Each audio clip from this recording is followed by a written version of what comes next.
오늘 말씀은 솔로몬이 이제 성전 봉헌식에서 연설을 한 거예요. 이 연설을 통해 솔로몬이 성전 건축 과정에 대해서 이제 쭉 건축 과정을 보고하고 이야기하고 있습니다. 이 내용을 보면 원래 이제 성전을 건축해야 되겠다 마음을 먹은 사람은 솔로몬이 아닙니다. 솔로몬의 아버지 다윗이었어요. 다윗이 하나님의 성전을 건축하고 싶었습니다. 근데 하나님이 막으셨죠. 다윗이 전쟁을 많이 했는데 전쟁하는 중에 이제 피를 손에 많이 묻혔어요.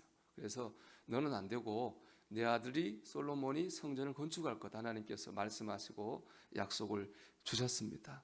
그리고 하나님의 그 약속의 말씀대로 솔로몬 때에 성전 건축이 이루어지고 완성되었습니다.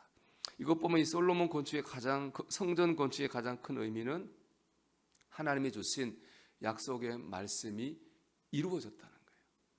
그죠? 하나님 말씀 그대로 이루어졌다. 너 때는 안 되고 네 아들 때 될 거다. 하나님 말씀이 이루어졌습니다. 이게 성전 건축의 가장 큰 의미예요. 하나님의 말씀이 이루어졌다는 것. 저는 성전 건축을 해본 사람으로서 이 말씀에 너무너무 공감합니다.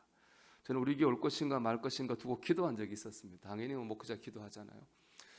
기도를 많이 했는데 그때 주님께서 주신 기도 가운데 말씀으로 제게 응답 주셨어요. 시편 126편 5절의 말씀이죠.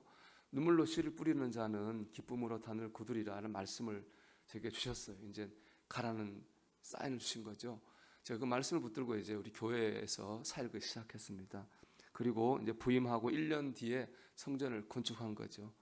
인간적인 계산기를 두드린다고 할까요? 인간적인 계획으로는 이 성전을 건축하는 것은 불가능한 일이었습니다. 하나님이 저는 말씀하신 그 약속의 말씀을 이루셨다고 생각합니다. 그 뒤로도 목회하다 보면은 크고 작은 어려운 일들이 있습니다. 저는 그럴 때마다 그 약속의 말씀을 늘 기억합니다. 울며 씨를 뿌리는 자는 기쁨으로 단을 거두리로다. 하나님은 말씀하시고 그 말씀을 이루시는 분입니다. 그 말씀을 붙들 때 다시 힘을 내게 됩니다. 여러분, 하나님의 말씀은 땅에 떨어지지 않습니다. 하나님의 약속은 꼭 이루어집니다. 우리는 이 약속의 말씀을 붙잡아야 됩니다. 존 버니어 쓴 철로 역정 보면요, 그 크리스찬과 소망이 이제 천국을 향해 걸어가다가 그들이 실수로 잘못된 길로 들어갑니다. 거기서 절망 거인을 만나요. 절망 거인에게 붙잡혀서 절망 거인이 살고 있는 의심이라는 성에 들어갑니다. 일주일 내내 절망 거인에게 죽도록 두드려 맞습니다. 정말 초죽음이 됩니다. 차라리 이렇게 사니 죽는 게 낫겠다, 그런 생각이 들 정도로 절망 거인에게 맞습니다. 그렇게 이제 그런 상태가 됐을 때 절망 거인이 독약이 든 잔을 크리스찬과 소망에게 줍니다. 먹고 죽으라는 거죠. 인간적인 마음에는 정말 먹고 죽고 싶은 생각이 있지만은 버티고 먹지 않습니다. 그러자 절망 거인이 이번에는 절망 거인에게 잡혀 찢겨 죽은 사람들의 그 해골, 뼈와 시체를 보여줘요. 이제 내일 날이 밝으면 너희들도 이렇게 될 거야 하고 갑니다.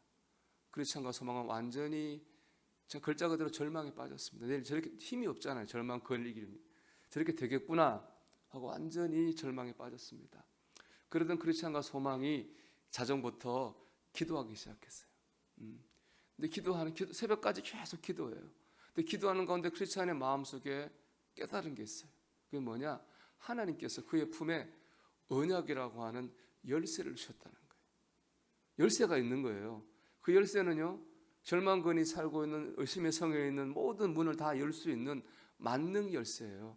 그전에는 너무 절망에 빠져가지고 그 언약의 열쇠가 있다고 하는 것을 잊고 살았던 거죠. 기도하는 가운데 깨달아요. 그리고 그 언약의 열쇠를 꺼내가지고 의심의 성에 있는 문을 다 열고 절망 거인에게서 탈출해서 살게 됩니다. 이 이야기는 크리스찬, 그리고 의심, 절망, 소망, 기도, 언약의 관계에 대해서 잘 설명하고 있어요. 우리가 의심에 빠지면 영적 절망에 빠집니다. 영적 절망에 빠지면 글자 그대로 걷잡을 수 없이 영적으로 침체하는 거죠. 그 절망 거인에게 벗어날 수 있는 방법이 하나 있습니다. 그건 하나님께서 우리 안에 주신 언약의 말씀입니다. 언약의 말씀을 붙들 때에 의심을 이기고 절망을 이겨내고 소망을 품을 수 있는 거예요. 근데 언제 그 언약의 열쇠가 있다고 깨달았습니까? 기도할 때잖아요. 너무 힘들어 기도 못할 때는 그거 못 깨달았거든요. 그런데 자정부터 새벽까지 기도할 때 내 안에 하나님이 주신 언약의 열쇠가 있구나, 언약의 말씀이 있구나 라고 하는 것을 깨달았습니다. 우리가 기도해야 될 이유가 바로 여기에 있는 겁니다. 여러분, 우리 안에는 하나님 주신 언약의 말씀이 있습니다. 두려워하지 말라, 내가 너와 함께함이라. 놀라지 말라, 나는 내 하나님이 됨이라. 내가 너를 굳세게 하리라. 참으로 너를 도와주리라. 참으로 의로운 오른손으로 너를 붙들리라. 눈물을 흘리며 씨를 뿌리는 자는 기쁨으로 단을 거두리로다. 여러분, 우리 안에 하나님 주신 언약의 말씀이 있습니다. 이 말씀을 우리가 붙들어야 됩니다. 이것을 붙들기 위해서 우리는 기도해야 되는 거죠.